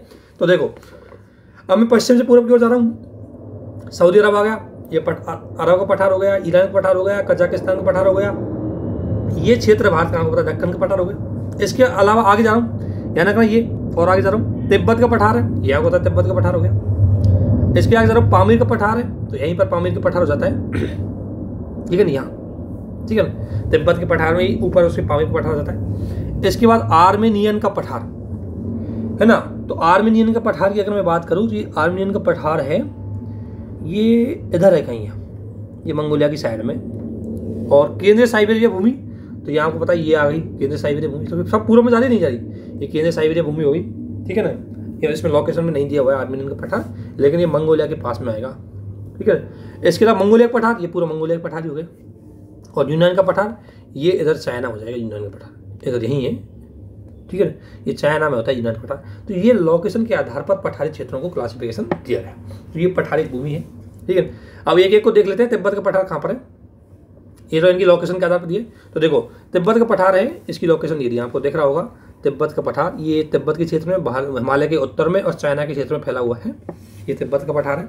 दुनिया का सबसे बड़ा एवं सबसे ऊंचा पठार है तिब्बत का पठार, एक फैक्ट इसका बहुत इंपॉर्टेंट है, दुनिया का सबसे बड़ा एवं सबसे ऊंचा पठार है, उसे हम तिब्बत का पठार बोलते हैं। इसकी अगर लोकेशन देखें तो देखो टकला मकान पठार और है एक, है ना, इसमें देखना ही नहीं होगा, टकला मकान पठार है, ये यहाँ पर है, यहाँ चाइना में, और ये टकला मकान पठार आपसे डायरेक्ट पूछा जा सकता है, टकला मकान पठार है, ये चाइना में है, ठीक है ना। और जो तिब्बत का पठार है, ये उत्तर में तो टकला मकान पर्वत है और पठार है, और दक्षिण में हिमालय पठार है, पर्वत है, इन दोनों के बीच में घिरा हुआ है। तो इसकी लोकेशन ध्यान रखना, उत्तर में टकला मकान का पठार और दक्षिण में हिमालय पर्वत, इन दोनों के बीच में तिब्बत का पठार पड़ता है। अब आप कंफ्यूज ना हो, इसलिए आपको समझ में समझिए कि तिब्बत के पठार का क्षेत्र कहाँ कहाँ पे फैला हुआ है। तो ध्यान रखना, चीन में, नेपाल में, इंडिया में, भूटान में, ताजिकिस्तान और किर्गिस्तान। तो ये देखो अब हमारे समझ में आया होगा तिब्बत के पठार की लोकेशन, ये तिब्बत के पठार की लोकेशन देखो, तो ये हो गया चाइना, ये हो गया नेपाल, भूटान, ये हो गया इंडिया, ये हो जाएगा ताजिकिस्तान और हो जाएगा किर्गिस्तान। ध्यान रखना इसमें ये कजाकिस्तान में नहीं फैला हुआ, ये कंफ्यूज मत होना, ये कजाकिस्तान में नहीं फैला हुआ, कजाकिस्तान में तो खुद कजाकी पठार है, ठीक है ना। तो ये आपको जरूर ध्यान रखना। और तिब्बत के पठार को दुनिया का तीसरा पोलर बोलते हैं।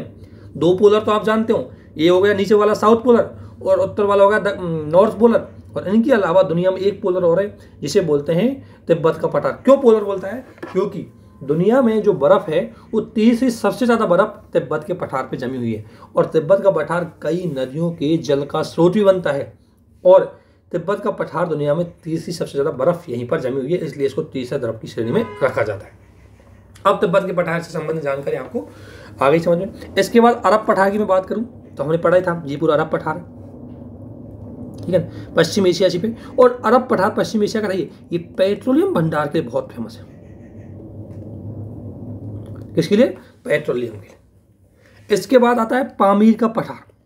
देखो पामीर का पठार खाएं तो पामीर का पठार है तो तिब्बत के पठार के ही है, लेकिन पामीर के पठार की अगर लोकेशन देखेंगे हम तो पामीर का पठार ना इनमें फैला हुआ है, ये 3 देशों में। ये है पामीर का पठार, लोकेशन बता रहा हूँ, ये पामीर का पठार एक लोकेशन हाईलाइटेड, ये हो गया पामीर का पठार एक ये, ठीक है ना। तो पामीर का पठार कहाँ पे है, तो पामीर का पठार है ये पश्चिमी चीन, ताजिकिस्तान, अफगानिस्तान। और पामीर का पठार एक जंक्शन के रूप में काम करता है। अब आपको पता है जंक्शन कैसे रूप में काम करता है, जंक्शन के रूप में ये देखो, ये पामीर का पठार है, जंक्शन का मतलब आपको वहाँ कई चीज़ें आकर मिलती हो, ठीक है ना। तो देखो पामीर के पठार में अगर हम देखें पामीर के पठार में, तो पामीर के पठार में ये पामीर का पठार यहाँ हो जाएगा लगभग। तो यहाँ एक तो इसके यहाँ एक तो इधर की साइड अगर देखेंगे तो इधर तो पड़ता है तियान पर्वत, ये जो तियान पर्वत, ये तियान पर्वत है, मैंने हाईलाइट के अंदर किया है, ये तियान पर्वत है, देखो तियान पर्वत है, ये किर्गिस्तान और चाइना की बॉर्डर पे। तो इसके एक तो इधर आ गया, इसके उत्तर पश्चिम में आ गया कौन सा, तियान पर्वत। फिर इसके इधर अगर मैं बात करूँ इधर पूरब में, तो पूरब में पड़ता है कुल्लून पर्वत, और इसके दक्षिण पूर्व में बात करूँ तो यहाँ को पता है हिमालय पड़ता है। इसके दक्षिण में एक सुलेमान की वो पड़ेगी, हम आगे देखेंगे, सुलेमान की पर्वत पड़ती है। और इधर इसके दक्षिण पश्चिम में यहाँ पड़ता है काराकोलम, यहाँ पड़ेगा काराकोलम, यहाँ आपको देखेगा, हम पढ़ेंगे काराकोलम पढ़ते हैं यहाँ, ठीक है ना। यह तियान शान पर्वत देखते हैं, ठीक है ना, और यह हिमालय हो गया। तो इस प्रकार इसलिए कई चीज़ें आकर के मिलती है यहाँ पर पामीर के पठार पर, इसलिए इसको जंक्शन के नाम से भी जाना जाता है। इसके बाद आ गया केंद्रीय भूमि, केंद्रीय पर्वत। और केंद्रीय पर्वतों में आपको पता है, देखा ही है हमने कि केंद्रीय पर्वतों के अंतर्गत अगर हम देखें तो ये देखो, केंद्रीय पर्वतों के अंतर्गत हम देखेंगे यहाँ से, ये आ गए वो सारे पर्वत। अब आपको समझ में आ गया होगा, देखो ये हो गया तियानसेन, ये चाइना में आता है और चाइना और किर्गिस्तान की बॉर्डर पे पड़ता है। फिर ये काराकोलम तो आपको पता है भारत में है ना, ये तिब्बत का पठार हो गया, ठीक है ना। ये कुल्लून पर्वत चाइना में हो गया, और ये पामीर का पठार है, यहीं से इनका डिवाइडेशन हो रहा है सबन का ऐसे, ये तियानसेन ये है ना। और इधर ये दक्षिण में हिंदुकुश पर्वतमाला की लोकेशन है पाकिस्तान और अफगानिस्तान में, ये ध्यान रखना है ना। इसके बाद अगर हम बात करें तो अल्ताई पर्वत कहाँ पर है, अल्ताई पर्वत भी चीन में, कहाँ पर है, चीन में, ठीक है ना। इसके अलावा और तो ज़्यादा इसमें फेमस पर्वत है नहीं, ये जाग्रोस पर्वत श्रृंखला, ये आपको पता है ईरान के वहाँ है जाग्रोस, ठीक है ना, ये एक इम्पोर्टेंट है। ये थोड़े सा, ये आपको पता है अरावली हो गई भारत की, ये आपका भारत का पश्चिमी घाट हो गया, ये भारत का पूर्वी घाट हो गया, ये हिमालय हो गया। ये मेजर क्षेत्रीय भूमि है एशिया की, जहाँ पर पर्वतीय क्षेत्र आते हैं। इसके बाद आता है डेजर्ट एरिया। एशिया का जो डेजर्ट है इसको देखते हैं, इसमें कई डेजर्ट है। देखो पहले उनकी मैं लोकेशन बता देता हूँ, उसके बाद उनके बारे में थोड़ी जानकारी मिल जाएगी आपको। एशिया के अगर डेजर्टों की मैं बात करूँ तो देखो, एक डेजर्ट तो ये आ गया, ये हो गया थार का डेजर्ट, लिख रहा है थार डेजर्ट। थार का डेजर्ट की बात करें तो भारत और पाकिस्तान में पड़ता है, ठीक है ना। इसके अलावा अगर डेजर्ट की हम बात करें, एक तो हो गया थार का डेजर्ट, ठीक है, एशिया में। इसके अलावा एशिया में एक है गोबी डेजर्ट, अगर आपने देखा होगा, एक गोबी डेजर्ट है एरिया, ये हो गया गोबी डेजर्ट। गोबी डेजर्ट है मंगोलिया, है तो चीन में पड़ता है लेकिन मंगोलिया की सीमा के पास है, ये गोबी डेजर्ट हो गया। और अगर इसमें और डेजर्ट हम देखें तो एक है कराकोलम डेजर्ट है, ये है तुर्कमेनिस्तान में, यहाँ पर एक डेजर्ट, यहाँ तुर्कमेनिस्तान में और है, ठीक है ना। और टकला मकान और होगा एक, है ना, टकला मकान बहुत सुना होगा आपने, टकला मकान एक डेजर्ट है चाइना में, है ना। ये गोभी हो गई, टकला मकान एक चाइना में, इसमें लोकेशन दिख नहीं रहा, एक टकला मकान हो रहा है यहीं, है ना। तो टकला मकान जो डेजर्ट है वो चीन में, ध्यान रखना है ना। तारिम बेसिन भी उसमें होकर गुजरता है चीन के, तो टकला मकान डेजर्ट वहीं पर है। इसके अलावा एक चीज़ मैं पहले बताना भूल गया, ये अल्ताई पर्वत है, ये चीन में है, लेकिन चीन और मंगोलिया में क्या लगाता है, बॉर्डर बनाता है। अल्ताई पर्वत है, चीन और मंगोलिया की बॉर्डर बनाता है, ध्यान रखना है ना। और गोबी डेजर्ट है, ये चीन और मंगोलिया की बॉर्डर पे, आपको लोकेशन पता होनी चाहिए, इससे आपका काम चल जाएगा, ठीक है ना। तो अगर इनके बारे में थोड़ी सी जानकारी पढ़ लेते हैं हम। देखो ये गोबी डेजर्ट कहाँ है, तो गोबी डेजर्ट पहले सबसे बड़ा डेजर्ट है मरुस्थल। अरब का पठार तो हो गया, अरब का पठार भी मरुस्थलीय क्षेत्र आपको पता है, अरब का पठार भी पूरे मरुस्थल में आते हैं, अरबियन क्षेत्र पूरे ये मरुस्थलीय क्षेत्र आपको पता है, इसलिए यहाँ पेट्रोलियम के भंडार बहुत ज़्यादा पाए जाते हैं। तो इसने इसकी लोकेशन बताइए कि यमन से लेकर के और ओमानी खाड़ी यहाँ से लेकर के जॉर्डन तक, ये जॉर्डन इधर है, इतना एरिया है, ये अरब का पठार है, हाँ बता, जॉर्डन की बात करते, जॉर्डन हो गया, ये यमन, ये दक्षिण में तो यमन और ओमान से लेकर के उत्तर में जॉर्डन तक फैला हुआ जो क्षेत्र है, ऐसे हम अरब का पठार या पश्चिमी मरुस्थलीय क्षेत्र बोलते हैं, ठीक है ना। ये जॉर्डन इराक तक फैला हुआ है और ये एशिया का सबसे बड़ा पठार है, ध्यान रखना। अरब का पठार, ये गलत है, मरुस्थल की बात कर सकते हैं हम,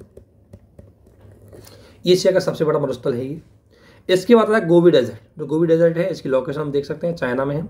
गोबी डेजर्ट दूसरा सबसे बड़ा पठार है और ये कहाँ कहाँ पर है, तो ये हो गया मंगोलिया, ये हो गया चाइना, तो इन तक फैला हुआ है। वर्षा बहुत कम होती है। अब बरसात कम क्यों होती है वो मैं आपको बता ही दे रहा हूँ, हम हालांकि बाद में पढ़ेंगे। देखो ये एरिया, इधर से बरसात आएगी तो यहाँ क्या पर्वतीय क्षेत्र पड़ जाते हैं, यहाँ थोड़ा सा यहाँ पठार पर्वत पड़ जाएगा, वो क्या है यहाँ पर बरसात कम होने देगा, क्योंकि यहाँ इधर जाते जाते जो बरसात के साथ जो बूंदे, मतलब जो वायु है, उस वायु में आर्द्रता की कमी होने लग जाती है और यहाँ पहुँचते पहुँचते वायु में आर्द्रता नहीं रह पाती है, इसलिए यहाँ पर बरसात नहीं हो पाती, इसलिए ये सूखा क्षेत्र है। ध्यान रखना, ठंडा मरुस्थल आप देख सकते हो इसकी लोकेशन के आधार पर, ये नॉर्थ में पड़ता है ना, लगभग ये पड़ेगा 40 से 45 डिग्री के बीच में। तो नॉर्थ में 45 डिग्री 50 डिग्री अक्षांशों के बीच में पड़ने वाला है, तो डेफिनेटली वो ठंडा ही होगा, ठीक है ना, इसलिए ठंडा है। इसके बाद आता है टकला मकान। ये टकला मकान है, चाइना में है। कहाँ पर है, चाइना में। इसकी लोकेशन पता होनी चाहिए, इसमें दी हुई लोकेशन पता नहीं, मिल नहीं रहा। ये टकला मकान चाइना में है और तारीम के बेसन का भाग है। चाइना में एक तारीम का बेसन और है, उसका ये भाग है, तो ये भी आपको ध्यान रखना है। थार का मरुस्थल तो आपको पता है, ये थार का मरुस्थल हो गया, इंडिया और पाकिस्तान की साथ सीमा लगाता है। और कराकोलम मरुस्थल ये तुर्कमेनिस्तान में। लोकेशन के आधार पर आपको याद रखना है, क्योंकि लोकेशन आपको इसलिए बताया जाता है कि याद रहे कि कौन सा डेजर्ट कहाँ पर है, क्या है उसकी कुछ खास विशेषता है। एशिया के डेजर्ट ये हो गए। इसके बाद आती है एशिया की नदियाँ। क्या आती है, एशिया की नदियाँ। और एशिया की नदियों को लेकर के कई बार क्वेश्चन पूछा गया है। और देखो ये जो विश्व के लेवल पे आप जो नदियों को पढ़ते हो, इसमें आपको ऐसा नहीं पढ़ना कि कहाँ से उदय हुई, इसको आपको कि कौन सी उसकी सहायक नदी है वो नहीं देखना है, आपको जस्ट ये देखना है कि किस किस देश में प्रवाहित होती है। दूसरी बात, कहाँ से उद्भव होती है और कहाँ जाके गिरती है, इतना आपको पता होना चाहिए बस। तो इसमें हालांकि बोला गया कि महत्वपूर्ण नदियाँ एशिया की अगर हम देखेंगे तो एशिया की इतनी नदियाँ ही देखें, एशिया की इतनी नदियाँ, आप मतलब क्या बताऊँ, ये देखो। तो एशिया की अगर रिवरों को देखें हम, तो पहली बात तो आपको नाम भी पता होना चाहिए कि ये एशिया में होती है। कई बार तो पीछे समय आपसे क्वेश्चन यही पूछे जाते हैं किस महाद्वीप में प्रवाहित होती है, तो एक बात तो आपको यही पता होना चाहिए कौन सी नदी एशिया में होती भी है नहीं होती है। तो देखो सबसे पहले आगे ये लिखी हुई है लोकेशन पश्चिम से पूरा, क्या लिखी हुई है, वेस्ट टू ईस्ट, ध्यान रखना। तो सबसे पहली नदी वेस्ट में यूफ्रेटस, क्या नाम है, ये देख रहे लोकेशन, देखो यूफ्रेटस, लोकेशन दिख रही है ना आपको, बिल्कुल। फिर आगे टिग्रिस, ये आपको टिग्रिस की लोकेशन दिख रही है, ये इराक के पास है टिग्रिस। फिर अमू दरिया, तो ये आपको अमू दरिया होगी। ये जो लैंग्वेज है अरबी भाषा में दरिया नदी को बोलते हैं, इसलिए इसका नाम दरिया है, ठीक है ना। तो ये अरबी भाषा का वर्ड है, दरिया यानी नदी। तो ये हो गई अमू दरिया। हम अब इनके बारे में बताएंगे थोड़ी बहुत और इन्फॉर्मेशन अंदर की, लेकिन एटलीस्ट आपको फर्स्ट टाइम ये भी पता होना चाहिए कि है कहाँ है। फिर आ गया सिर दरिया, तो इसके नॉर्थ में देखो सिर दरिया आ गई। फिर आ गया सालवनार, तो ये भी होगी कहीं ना कहीं, ठीक है ना। ये हो गया अरल सागर हो गया। इसके बाद इरावदी नदी ये जा रही। इसके बाद आती है ब्रह्मपुत्र, तो ब्रह्मपुत्र का उद्गम पहले होता है इसलिए ब्रह्मपुत्र की नदी हो गई। और ब्रह्मपुत्र, सॉरी मैंने गलत बोली, सिर दरिया के बाद आती है सिंध। तो देखो ये हो गई सिर दरिया, और यहाँ आपको पता है ये आती है सिंध यहाँ रही, ये सिंध है, ठीक है। इसके बाद गंगा, ये आपको पता है गंगा का उद्भव होकर गंगा जाती है। इसके बाद आगे ब्रह्मपुत्र, ये ब्रह्मपुत्र हो गई, ये यहाँ के। इसके बाद इरावदी, ये इरावदी नदी होकर के ये क्वेश्चन पूछा है कि इरावदी नदी गिरती कहाँ है, यूपीएससी ने क्वेश्चन पूछा है 2020 में। आपको इतना पता होना चाहिए कहाँ गिरती है, मतलब यहीं से क्वेश्चन आते हैं, बहुत इजी क्वेश्चन आपसे पूछ जाएंगे। इसलिए नदियों के बारे में आपको इतना पता होना चाहिए कि किस महाद्वीप में कहाँ से गिर रही है, कहाँ जा रही है। मेकांग रिवर, तो देख सकते हो ये मेकांग रिवर है, ये मेकांग, ध्यान रखना मेकांग रिवर दक्षिणी चाइना सी में गिरती है, इरावदी नदी अंडमान सागर में गिरती है, या हम कह सकते हैं बंगाल की खाड़ी में गिरती है, ठीक है ना। इसके बाद आ गया यांगसी नदी, ये यांगसी नदी देखो, जो इनकी यांगसी नदी है, ये चाइना की बड़ी नदी यांगसी नदी। और इसके बाद पीली नदी, तो जो हुआंगो नदी है इसी को पीली नदी बोलते हैं, क्योंकि हुआंगो नदी यहाँ पर होता है मैंने गोबी का मरुस्थल है, तो हुआंगो नदी गोबी के मरुस्थल से गुजरती है, और गोबी के मरुस्थल में गुजरने की वजह से इसका जो पानी है वो येलो हो जाता है, इसलिए इसको पीली नदी के रूप से जाना जाता है। अब इनके बारे में एक एक के बारे में देख लेते हैं। देखो तो देखो सबसे पहले आइए यूफ्रेटस, जो मैंने बताई थी आपको ये नदी यूफ्रेट बोलते हैं इसको, और इसी के साथ में एक नदी और है टाइग्रिस। तो देखो ये कहाँ कहाँ पे प्रवाहित होती है दोनों नदी, ये आपको ध्यान रखना है। पहली बार तो दोनों नदी गिरती कहाँ पर है, ये दोनों आकर के यहाँ पार्सियन खाड़ी है। पार्सियन खाड़ी को बोलते हैं हम फारस की खाड़ी। कौन सी खाड़ी है? फारस की खाड़ी। तो ये दोनों नदी आपको इंपॉर्टेंट पता होना चाहिए, दोनों नदी गिरती कहाँ पर है। तो ये दोनों नदी कई बार आपसे पूछी जाती है, तो इतना पता होना चाहिए कि यूफ्रेटस और टाइग्रिस नाम की जो नदी है ये दोनों फारस की खाड़ी में आकर गिरती है। ठीक है। दूसरा कहाँ कहाँ पर प्रवाहित होती है? तुर्की, आप बताइए, तुर्की वाला क्षेत्र हो गया। सीरिया, यहीं पर होगा, सीरिया आ गया। ईरान, ये ईरान तो हो गया। ईरान के बगल में इराक हो गया। और कुवैत यहाँ छोटा क्षेत्र पड़ जाता है। तो इन देशों में ये प्रवाहित होती है, तुर्की, सीरिया, ईरान, इराक और कुवैत में। हालांकि नाम याद रख लेना, नॉर्मली हो सकता है कि आपसे ये पूछा जाए कौन से में नहीं प्रवाहित होती। ठीक है ना, तो इसलिए ये दो नदियों के बारे में आप जान चुके होंगे। इसके बाद आती है सिर दरिया और अमू दरिया। ठीक है ना, तो इन दिनों को देखते हैं ये कहाँ पर है। ये तो हो गई सिर दरिया और ये हो गई अमू दरिया, यानी कि सिर दरिया नॉर्थ में और अमू दरिया साउथ में। देखो तो सिर दरिया किन दो देशों में प्रवाहित होती है? तो ये उद्भव होती है कहाँ? यहाँ ताजिकिस्तान और अफगानिस्तान की जो बॉर्डर है वहाँ पर प्रवाहित। यहाँ आपको होता है ताजिकिस्तान और अफगानिस्तान की बॉर्डर है, यहाँ से तो इसका ओरिजिन होता है। फिर ये अफगानिस्तान, ताजिकिस्तान और तुर्कमेनिस्तान बहते हुए, उज्बेकिस्तान बहते हुए ये अरल सागर में चल जाती है। कहाँ गिरती है? अरल सागर। ये अरल सागर। तो पहली बात तो अब आपने देखा होगा यहाँ से उद्भव हो रही है, उत्तर की ओर जा रही है, तो इसकी जो प्रवाह की दिशा है वो भी पूछ लिया जाता है कि इसकी प्रवाह की दिशा क्या है। प्रवाह की दिशा दक्षिण से उत्तर की ओर है। कहाँ पर है? सिर दरिया की जो फ्लो डायरेक्शन है वो फ्लो डायरेक्शन दक्षिण से लेकर के उत्तर की ओर है। ठीक है। कहाँ उद्भव होती है? तो अफगानिस्तान और ताजिकिस्तान की बॉर्डर पे होती है, और अफगानिस्तान, ताजिकिस्तान, तुर्कमेनिस्तान, उज्बेकिस्तान, इन 4 देशों से निकलते हुए, कजाकिस्तान नहीं है, ध्यान रखना, कजाकिस्तान तो ये अरल सागर है ना, इसके ऊपर है कजाकिस्तान, लेकिन ये गिर किस में जाती है? अरल सागर में ही गिर जाती है। ठीक है। तो अरल सागर में जाके गिर जाती है कौन सी? सिर दरिया। ठीक है। इसके बाद आती है इसके दक्षिण में अमू दरिया, ये अमू दरिया। ठीक है। अमू दरिया की अगर बात करें तो ये भी ध्यान रखना, ये भी गिरती कहाँ पर है? ये भी इसका उद्भव कहाँ है? तो तियानसेन हमने पर्वत पढ़ा था, अभी आपको तियानसेन पर्वत थोड़ी देर पहले पढ़ा था। तो तियानसेन पर्वत है ये एरिया, ये तियानसेन पर्वत है। ये तियानसेन पर्वत से निकलती है कौन सी? अमू दरिया। तियानसेन पर्वत से कहाँ पर? तियानसेन का कौन सा हिस्सा आपको पता है? तियानसेन पर्वत 2 भागों में है, 2 देशों में, चीन में भी है और किर्गिस्तान में भी है, लेकिन ये किर्गिस्तान वाले पार्ट से निकलती है। ठीक है भाई, मान लीजिए चियान वाला पर्वत है, इधर वाला पूर्वी भाग होगा चाइना का और पश्चिम भाग होगा किर्गिस्तान का। तो किर्गिस्तान से निकलती है।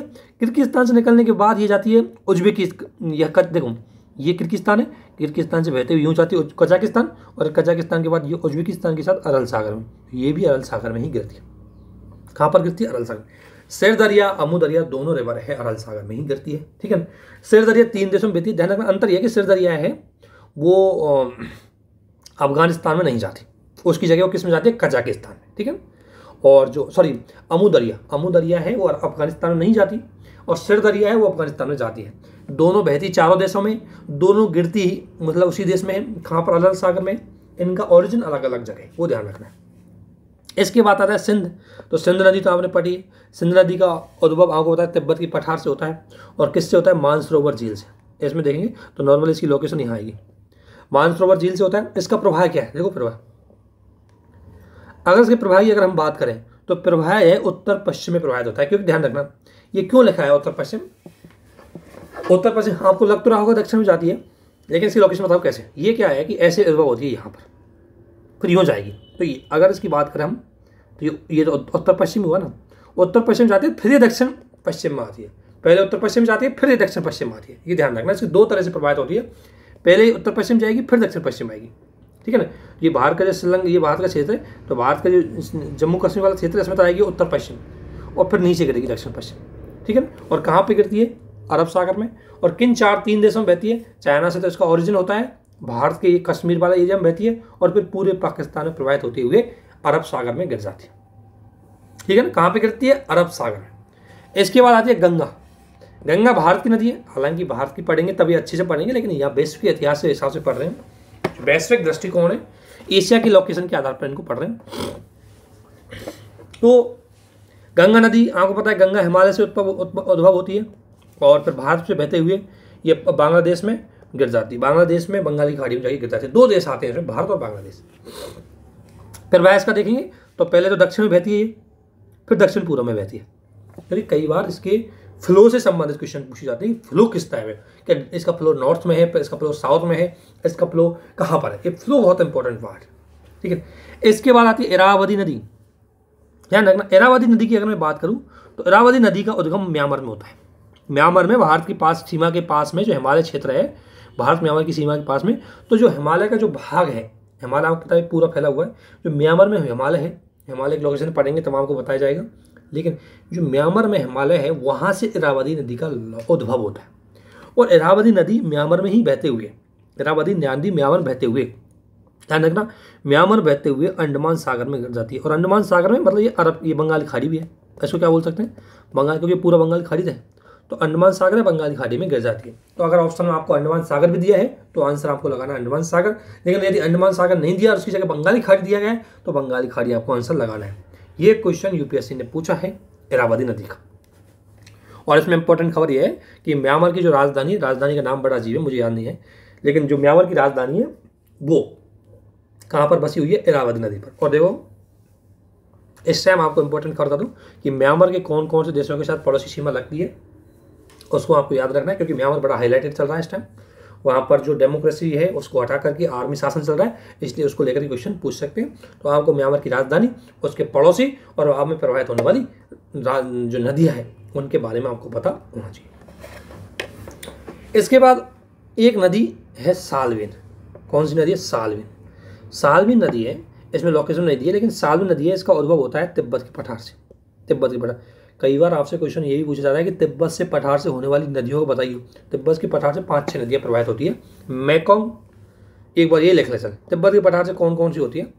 एक तो हो गई सिंधु नदी, दूसरी हो गई ब्रह्मपुत्र, ध्यान रखना गंगा नहीं होती, गंगा तो भारत में होती है। तीसरी हो गई मेकोंग, और चौथी हो गई सालविन। ये 4 तो ये नदी हो गई, ठीक है ना। तो ये 4 नदियाँ और भी याद आएगी तो बता दूंगा। 4 नदियाँ कहाँ से निकलती है, ये चारों नदियाँ हैं, ये कहाँ से निकलती है, तिब्बत के पठार से। तो सालविन नदी है, ये भी तिब्बत के पठार से निकलती है, उत्तर से दक्षिण में, ऑब्वियसली तिब्बत के पठार से निकल के उत्तर से दक्षिण में बहेगी। और ये कहाँ कहाँ की बहती है, देखो ये बड़ी है, ये यहाँ से आएगी सालविन नदी, ये चाइना में घुस जाएगी, चाइना के बाद ये जो बॉर्डर है कौन सी, ये थाईलैंड वाली बॉर्डर है, ठीक है ना, ये थाईलैंड वाली बॉर्डर म्यांमार के साथ इसमें प्रवाहित होते हुए ये भी अंडमान सागर में गिर जाती है। कहाँ पर गिरती है, अंडमान सागर। तो सालविन नदी भी कहाँ पर गिरती है, अंडमान सागर में। ये 3 देशों में प्रवाहित होती है। थोड़ा सा क्या है कि ये तिब्बत से निकलती है तो चीन में होकर आ जाती है, फिर ये वही म्यांमार में आएगी और म्यांमार थाईलैंड की बॉर्डर से ये तिब्बत के पठार पर गिर जाएगी, अंडमान सागर में गिर जाएगी,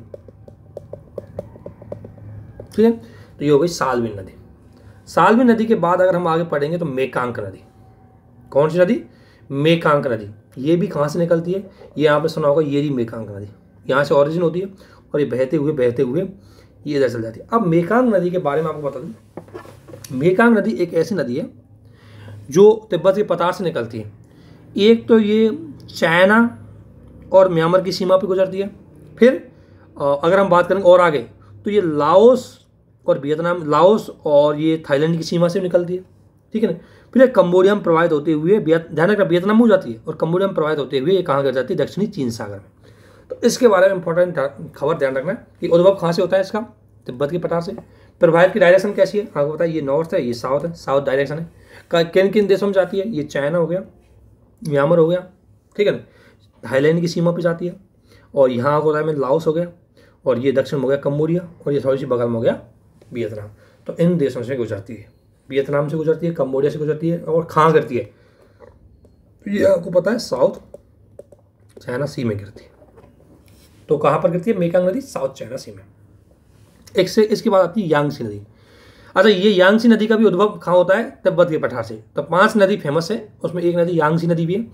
ये देख रहा होगा आपको यांगसी नदी, ये तिब्बत कहाँ होता है, तिब्बत का पठार पूरा फैला हुआ है, यहाँ से तिब्बत का इसका पठार पैदा होता है यांगसी नदी का। यांगसी नदी ये चाइना में प्रवाहित होती है, ध्यान रखना। और चाइना में प्रवाहित होने की दिशा क्या है, ये पश्चिम में, और किधर जाती है, पूर्व की साइड जाती है। और चाइना के कई फेमस है, संगाई शहर है, वुहान शहर है, जिनका आपने नाम सुना होगा। ये दोनों शहर यांगसी नदी के किनारे पर ही बसे हुए हैं। और ये हो गया, आपको पता है मैंने बताया था, पूर्वी चीन सागर। तो कहाँ जाके गिरती है, पूर्वी चीन सागर में। है ना। और पूर्वी चीन सागर में बताया था आपको, लोकेशन ऊपर बता दीजिए मैंने पूर्वी चीन सागर की, तो पूर्वी चीन सागर में जाकर के गिरती है। सॉरी मैंने गलत बोला, दक्षिणी चीन सागर में। अरे ये चीन में कितने, अच्छा पूर्वी चीन सागर तो यहाँ है, सॉरी मैंने गलत बोल दिया, ये तो है पूर्वी चीन सागर और ये है दक्षिणी चीन सागर और ये है, ये दक्षिणी चीन सागर हो गया पूरा, जिसको लेकर के विवाद है। यहाँ है पूर्वी चीन, यहाँ पूर्वी चीन सागर है, यहाँ पीला सागर है, यहाँ पीला सागर। दोबारा लोकेशन याद रख लो, ये हो गया येलो सी, ये हो गया पूर्वी चीन सी और ये हो गया दक्षिण चाइना सी। दक्षिण चीन सागर, पूर्वी सागर और पीला सागर, ठीक है ना, ये 3 लोकेशन है। तो ये दक्षिण चीन सागर में गिरती है। इसके बाद आते हैं पीली नदी।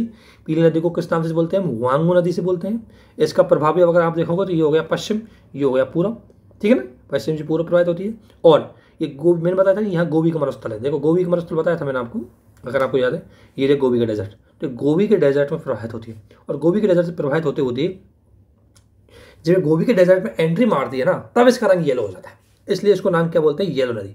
और ये येलो नदी बहते हुए फिर येलो सागर में चली जाती है। तो ये हो गया येलो सागर में, तो येलो सागर में जाकर के गिर जाती है, ठीक है ना। येलो सागर को बोई सागर भी बोलते हैं, तो वहां जाकर के गिर जाती है, ठीक है ना। तो इसका पानी पीला क्यों होता है ये आपको पता होना चाहिए। फिर इसको किस अन्य नाम से जानते हैं ये भी आपको बताना चाहिए, कि वांगू नाम से जानते हैं इसको। पश्चिम से उत्तर की ओर प्रवाहित होती है, गोबी मरुस्थल में एंट्री करती है और किस सागर में जाकर गिरती है। तो ये एशिया की फेमस नदी है, ध्यान रखना। हालांकि नदी तो एशिया में बहुत है, ये फेमस है, ठीक है ना। तो इसलिए ये चीज़ आपको पता होनी चाहिए। इसके बाद ये यहाँ तक का जो एशिया आपने देखा था, ये एशिया की, इसके बाद एशिया की जो जल क्षेत्र है वो आएंगे, लेकिन इनको हम बाद में देखेंगे, क्योंकि ध्यान रखना जो अभी तक आपको जितना बनाया गया है ऊपर, उसकी लोकेशन को देखो, तभी आगे की लोकेशन आपकी समझ में आएंगी। अभी मैं बोल रहा हूँ कोई देश बोल दूँ मैं वियतनाम, कोई देश बोल रहा हूँ मैं कंबोडिया, कोई बोल रहा हूँ मैं चाइना सी, कोई बोल रहा हूँ मैं पीला सागर, तो आपके मन में फिट होना चाहिए कि पीला सागर है कहाँ आखिर, है ना। ये सागर, सारे सागर दोबारा पढ़ने, ये सारे सागर, लाल सागर, अमृत सागर, बेन सागर, ये फलाने, ये सब सागर दोबारा पढ़ने, पता लग जाएगा आपको कहाँ कहाँ पर है। और सागरों के बारे में आपको पता है कि सागरों के बारे में इनकी लोकेशन पूछते हैं, कौन से देशों के साथ इनकी सीमाएं लगती है, और इतना ही नहीं कौन कौन सी नदी आकर के भी गिरती है, ये भी आपको पता होना चाहिए। तो इनको हम आगे देखेंगे। तो अभी इसको यहीं खत्म करते हैं, लेकिन ध्यान रखना ये जो चीज़ें हैं मैप है, इनको एक बार जरूर देखना। कोई भी चीज़ समझ में नहीं आया तो वो मैप डाउनलोड करके कैसे भी करके इनकी लोकेशन जरूर देखना। जब आप लोकेशन के हिसाब से ही इनको पढ़ेंगे ना, तब इनको याद रखने की संभावना आपके पास ज़्यादा रहेगी, अच्छे से आप याद कर पाओगे। तो इसको यहीं समाप्त करते हैं, फिर आगे और ज़्यादा बड़ा वीडियो बनाएंगे, है ना, क्योंकि बहुत बड़ा है थोड़ा सा ये, तो चूँकि लोकेशन भी आपको बतानी पड़ती है, इसलिए थोड़ा इसमें टाइम लगता है। और इस सागर से संबंधित मैंने लगभग हर सागर की लोकेशन दी है इसमें, जैसे रेड सागर की लोकेशन, मृत सागर की लोकेशन, फिर इसके बाद पार्शियन खाड़ी की लोकेशन, हर सागर की लोकेशन दी है, ताकि उस लोकेशन के थ्रू आप अच्छे से इसको बता सकें। तो इसको यहीं समाप्त करते हैं। आप सभी को बहुत बहुत धन्यवाद, थैंक यू।